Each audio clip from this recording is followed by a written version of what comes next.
The Union Cabinet, chaired by Honorable Prime Minister Shri Narendra Modi ji, resolved to commemorate and honor the sacrifices of countless individuals who valiantly resisted the emergency and its attempt at subversion of the spirit of Indian Constitution. A subversion which began in 1974 with a heavy-handed attempt at crushing the Navnirman Andolan and Sampurna Kranti Abhiyan. To mark the occasion, a 2-minute silence was observed in today's meeting of the Union Cabinet as a tribute to those whose constitutionally guaranteed democratic rights were taken away and who were then subjected to unimaginable horrors. The Union Cabinet paid tributes to their exemplary courage and valiant resistance to the emergency's excesses. The year 2025 marks 50 years of the Samvidhan Hatya Divas, an unforgettable chapter in the history of India where the constitution was subverted, the republic and democratic spirit of India was attacked, federalism was undermined, and fundamental rights, human liberty and dignity were suspended. The Union Cabinet reaffirmed that the people of India continue to repose unflinching faith in the Indian Constitution and the resilience of the country's democratic ethos. It is as important for the young as it is for the old to draw inspiration from those who resisted dictatorial tendencies and stood firm to defend our Constitution and its democratic fabric. India, as the mother of democracy, stands as an example of preserving, protecting, and safeguarding constitutional values. Let us, as a nation, renew our resolve to uphold our Constitution and its democratic and federal spirit. ये resolution आज भारत के cabinet में माननीय प्रधानमंत्री जी की अध्यक्षता में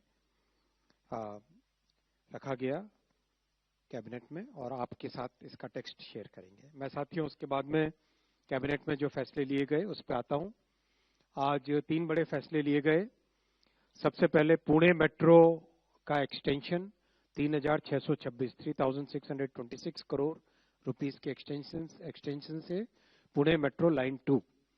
second, झारिया एक बहुत पुराना प्रॉब्लमेटिक इश्यू है, वहां पर जो अंडरग्राउंड फायर और लैंड के सबसिस्टेंस के कारण जो दिक्कत आती है, उसका एक रिवाइज्ड मास्टर प्लान आज अप्रूव हुआ 5,940 करोड़ रुपीस से।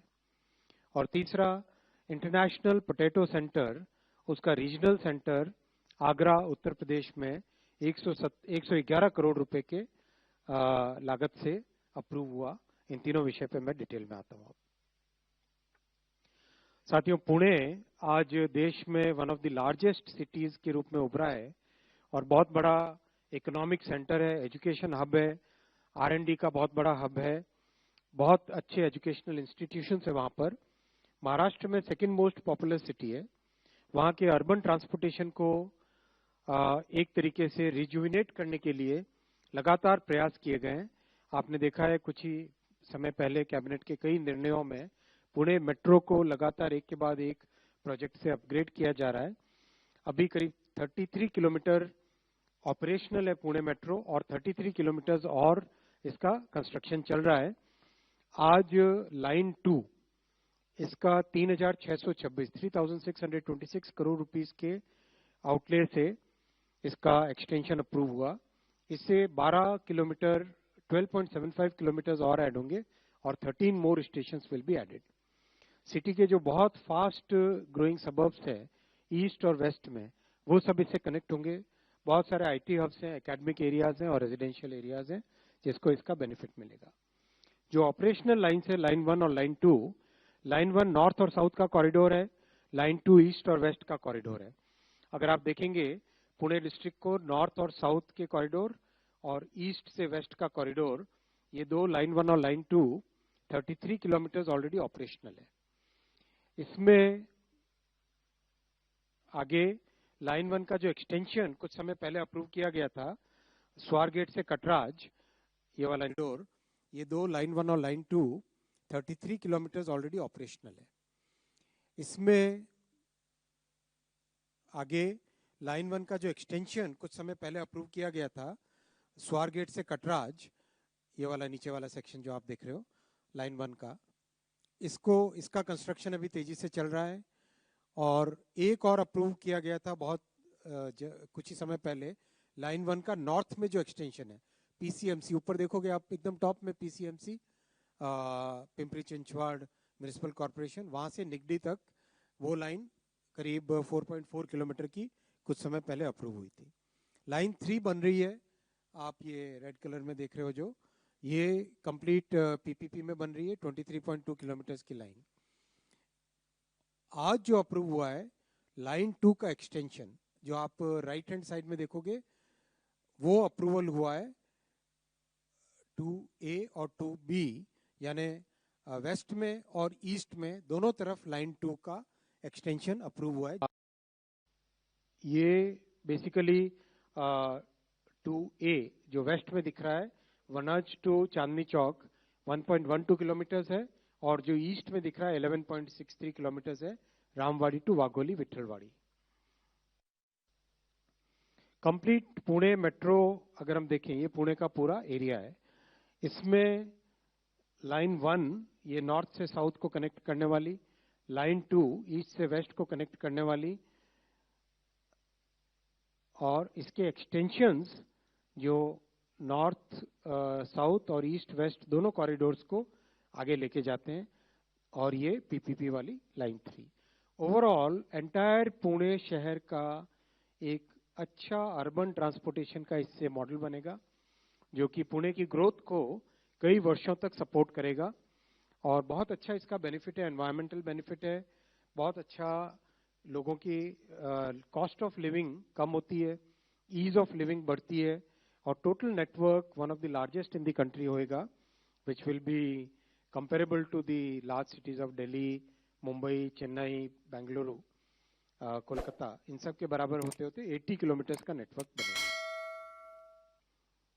आप जानते हैं कि इन 11 वर्षों में देश में मेट्रो का बहुत रैपिड एक्सपेंशन हुआ है। 2014 से पहले मात्र 5 शहर थे जिसमें मेट्रो थी, आज 24 शहर है जिसमें मेट्रो है।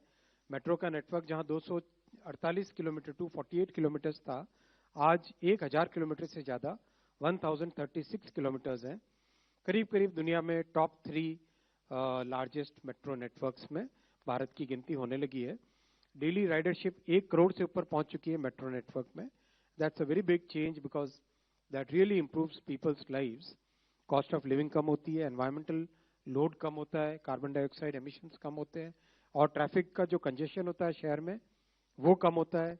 ट्रैफिक के कंजेशन के कारण जो ह्यूमन ट्रेजेडी आती है कई बार एक्सीडेंट्स के रूप में, वो कम होती है। इसीलिए मेट्रो का एक्सपेंशन मोदी जी ने, प्रधानमंत्री जी ने बहुत एक मेथोडिकल वे में इन 11 वर्षों में किया है। इन 11 वर्षों के काम में जो पिछला 1 वर्ष है, उस 1 वर्ष के काम में हमारे मिडिल क्लासेस के लिए और यंग जनरेशन के लोगों के लिए नई अपॉर्चुनिटीज क्रिएट हो, उसके लिए बहुत सारे इंफ्रास्ट्रक्चर के प्रोजेक्ट हाथ में लिए गए। ये 1 साल की समरी है, करीब करीब 10.5 लाख करोड़ रुपए के टोटल प्रोजेक्ट्स लिए गए, जिसमें कई तरह के प्रोजेक्ट्स हैं। मेट्रो है, हाईवे है, एयरपोर्ट है, पोर्ट है, इंडस्ट्रियल टाउनशिप्स है, रेलवेज है, हाइड्रो प्रोजेक्ट्स है, रोपवेज है। ये कंप्लीट उसकी एक समरी है। जैसा हर कैबिनेट में कुछ न कुछ ऐड होकर आपके सामने समरी रखी जाती है, ये वही समरी है। ट्रांसपोर्ट सेक्टर में इन्वेस्टमेंट करने से देश का ओवरऑल डेवलपमेंट होता है, एफिशिएंसी बढ़ती है, कार्बन डाइऑक्साइड का लोड कम होता है, कॉस्ट ऑफ लॉजिस्टिक्स कम होती है। इसीलिए अब तक इस 1 वर्ष में 4,61,000 करोड़ रुपए के ट्रांसपोर्टेशन के सभी प्रोजेक्ट्स सैंक्शन किए हैं कैबिनेट में। मैं साथियों आऊंगा, बहुत इंपॉर्टेंट प्रोजेक्ट है झारिया कोलफील्ड। झारिया कोलफील्ड की एक यूनिक प्रॉब्लम है। कोल कंपनीज का जो नेशनलाइजेशन हुआ था, उससे पहले एक लंबे समय तक अनसाइंटिफिक तरीके से माइनिंग होती थी। उस अनसाइंटिफिक तरीके से माइनिंग होने के कारण झारिया के पूरे एरिया में जमीन के नीचे बहुत एक लंबे समय से फायर का इंसिडेंस चल रहा है। उस फायर के इंसिडेंस के कारण वहां पे रहने वालों के लिए तकलीफ है। कई बार जमीन में से आग निकल के आती है, बहुत एक सीरियस बड़ी प्रॉब्लम है। इस प्रॉब्लम को सॉल्व करने के लिए 2009 में पहले एक मास्टर प्लान बना था। उसमें कई तरह के सुधारों की जरूरत थी और इन पिछले 10 वर्षों में एक सस्टेन्ड वे में काम किया, जिसके कारण जो एक्टिव फायर साइट्स थी वो 77 से रिड्यूस होकर 27 में आ गई, 77 से कम होकर 27 पे आई। और जो स्टेबलाइज करना था 595 साइट्स में से 39 साइट्स स्टेबलाइज हुई। अब तक की जो लर्निंग रही, उस लर्निंग को लेके एक नया मास्टर प्लान आज कैबिनेट ने अप्रूव किया है, जो कि ये झारिया का नक्शा है। अगर आप देखें झारखंड का वो हिस्सा जहां पे कोल की बहुतायत रहती है, ये दामोदर रिवर के साथ लगा हुआ धनबाद का एरिया, यहाँ पर झारिया कोल फील्ड है। इस तरह की परिस्थिति रहती है। रात में देखो कई जगह पे जमीन में से आग निकली हुई दिखाई देती है। कई जगह जमीन धंस जाती है क्योंकि नीचे आग लगने के कारण जो कोयला था वो कोयला प्रैक्टिकली फिनिश हो गया, तो वहां पे वैक्यूम सा क्रिएट हो जाता है, तो उसके कारण फिर जमीन धंस जाती है। तो ये सबसिस्टेंस का एक बड़ा एग्जाम्पल है आपके सामने। तो अब आज जो कैबिनेट में अप्रूव हुआ है नया मास्टर प्लान 5,940 करोड़ रुपए का है और इसमें फंडामेंटल चेंजेस जो आए वो सबसे बड़ा इंस्टीट्यूशनल रीस्ट्रक्चरिंग, कैसे सिस्टम को और स्ट्रेंथन करें, टेक्निकल लोग साथ आए, वर्ल्ड ग्लोबल एक्सपर्ट्स हैं वो सब साथ आए, और जो लोकल नॉलेज है, जो वहाँ के निवासियों ने वर्षों से जो नॉलेज गेन की है, उस नॉलेज का उपयोग करके हम एक सॉल्यूशन लेके आ सके। पहला ये। दूसरा, रिहेबिलिटेशन ऑफ द फैमिलीज, जिनको अपना घर बार इन परिस्थितियों के कारण छोड़ना पड़ रहा है, उनको कैसे एक बेहतर जिंदगी दे सकें, बेटर स्किल दे सकें, बेटर लाइवलीहुड दे सकें, वो ध्यान में रखते हुए यहाँ पे किया गया है। और तीसरा, जो रिहेबिलिटेशन वाले एरियाज हैं उसमें किस तरह से सोशल और इकोनॉमिक इंफ्रास्ट्रक्चर को बेटर करें, रोड्स हो, हॉस्पिटल्स हो, स्कूल्स हो, उन सबको स्ट्रेंथन करें। और चौथा, राज्य सरकार और वहाँ के बाशिंदे, उस एरिया में रहने वाले, धनबाद के झारिया के उस एरिया में रहने वाले जो निवासी हैं, जो परिवार हैं, उन सबको एक साथ, उन सबको साथ लेके, उनकी भावनाओं के साथ जुड़ के, उनकी जीवन शैली के साथ जुड़ के, उनकी जरूरतों को समझ के कंप्लीट मास्टर प्लानिंग और एग्जीक्यूशन किया जाएगा। वो इसका बहुत बड़ा एक फैक्टर है। मैं अब तीसरे आज के निर्णय पे आता हूँ।